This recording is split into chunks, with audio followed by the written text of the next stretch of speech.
তো আজকে হচ্ছে রথযাত্রা। নমস্কার সবাইকে, welcome to another mini blog of mine.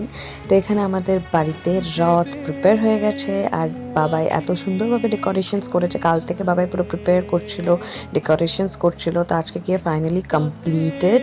আর এরপর আমরা বের করব কি করতে না টানতে, ইয়েস রথ টানবো। তো আমি এখানে রেডি হয়ে গেছি। তারপরে আমরা এখানে বেরিয়ে গেছিলাম হচ্ছে রথ টানার জন্য।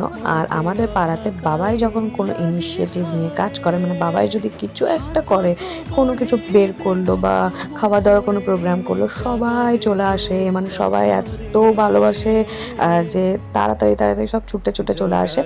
আর এখানে আমি রথ টেনে নিলাম। এখানে মা মিষ্টি নিয়ে বাইরে গেল, কারণ কি মিষ্টি সবাইকে দেওয়া হবে যারা যারা থাকবে।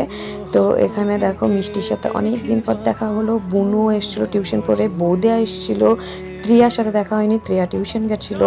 তারপরে এখানে আমরা জয় জগন্নাথ বলতে বলতে চিৎকার করতে করতে গ্রাম ঘুরে নিলাম। মানে পুরো গ্রামটা ঘুরতে পারিনি, হাফ ঘোরা হলো আর কি। কাকিমুনি যেন সব করতাল ঘন্টা বাজাতে বাজাতে যাচ্ছিলো। আর এইদিকে বৌদিয়া শুধু পোজ দিচ্ছে, বিকজ আমি ব্লগ বানাচ্ছিলাম। আফটার অল এখানে ডোডোকে দেখো, ডোডো একদম কি সুন্দরভাবে টানছে রথটাকে। তারপরে এখানে মিটি পকল তো একদম সাজুগুজু করে বেরিয়ে গেছিলো।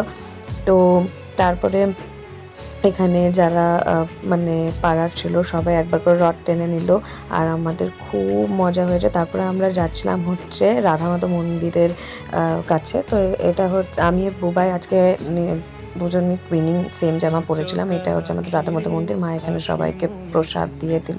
আজকের আকাশের একটা অন্যই মাধুর্য ছিল, একটা সৌন্দর্য ছিল। তো খুব সুন্দর লাগছিল দেখতে। তারপরে এখানে আমরা ফাইনালি চলে এলাম। আমি এখানে ঠাকুরকে প্রণাম করে নিলাম। বৌদিয়া আমাকে এটা বানিয়ে দিল। আমি এটা কিনেছিলাম, বৌদিয়াকে বললাম তুমি আমাকে করে দাও এক্সটেনশনস, তো করে দিল। তারপরে বাবা এখানে সিঙ্গারা এনেছিল, যেটাকে আমি খাই না, মানে আমার পছন্দ না। তারপরে মামার বাড়ি পালিয়ে গেছিলাম। বাবা এখানে একদম মিট পকলদের কাছ থেকে টেনে টেনে খাচ্ছিল। আর বাবাইরই তো মেয়ে ভুক্কার আমি পুরো।